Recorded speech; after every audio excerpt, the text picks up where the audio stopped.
Friday, week 14, we are dealing with quotations. So, number one, can you please stay after class for a few minutes, Mr. Fox asked Terry. I'm going to start with, let's go ahead and put a different color on what the speaker said. Okay. Oops.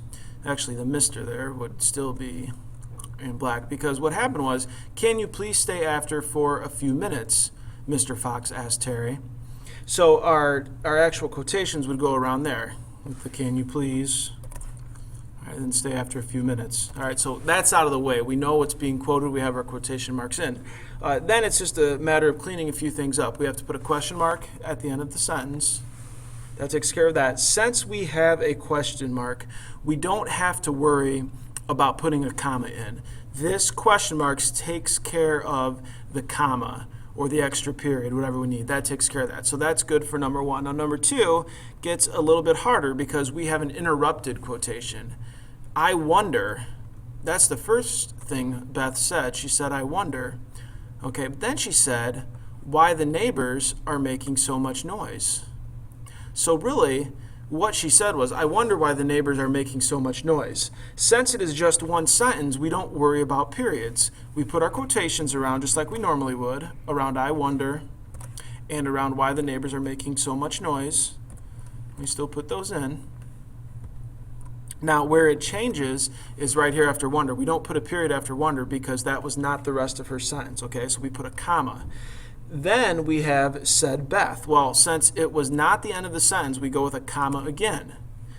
Inside the second part of the quotation, we do not capitalize because it was not the end of a sentence, because it's I wonder why the neighbors are making so much noise. And that's how you would do that one. Now, we'll see another example where that changes. Down to number three, a voice in Dan's head whispered, you can do this. Once again, we have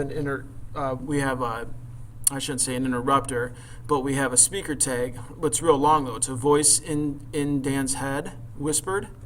And then the only thing they actually said was, you can do this. And so we'll go ahead and we'll put some color there to you can do this. And then we know that we will need quotation marks around you can do this. All right. So now that just leaves us with what do we do after whispered? That's just going to be a comma because we're leading into our quotations. Another change that we should make, though, is that it's the beginning of what he said, and the capital letter would go there for you. So you can do this. Number four, get all of your materials together first. Go ahead and put quotations around that and put that in a nice highlighted color. Get all of your materials together first. Now, Dad reminded me, that's going to be our speaker tag. Dad reminded me. And then we can start. That is where it picks back up, where the quotation comes back into play. So we go ahead and we put those nice quotations around there, and then we can start. Now it's just a matter of looking at our commas and our periods.